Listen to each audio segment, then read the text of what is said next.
माझे नाव हर्षल हैदर गमले. शाळेचे नाव श्रीपाद त्रैलोक्य पंचवर्षीय माध्यमिक विद्यालय उमरली. इयत्ता 8वी. माझ्या मुद्द्याचे नाव आहे वैज्ञानिक दृष्टिकोन म्हणजे काय. आजवर शाळेत असताना मूल्य शिक्षणाच्या तासाला मूल्यामध्ये आपण वैज्ञानिक दृष्टिकोन हा शब्द नेहमीच ऐकत आलो आहोत. हा दृष्टिकोन माणूस म्हणून परिपूर्ण जीवन जगण्यासाठी फार फार महत्त्वाचा आहे. केवळ 400 वर्षांपूर्वी मानवाला समजलेला हा दृष्टिकोन मानवाच्या विश्वाकडे पाहण्याची दृष्टीच आरपार बदलवून गेला. आपल्या संविधानात असं लिहिले की प्रत्येक भारतीय नागरिकांचं कर्तव्य आहे की त्याने वैज्ञानिक दृष्टिकोनाचा प्रचार, प्रसार आणि अंगीकार केला पाहिजे.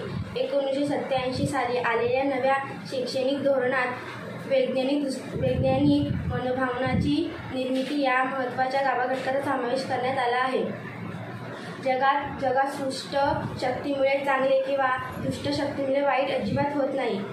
जे घडत असते त्यामागे निश्चित कारण असते आणि ते वैज्ञानिक दृष्टिकोनाच्या आधारे शोधता येते. धन्यवाद.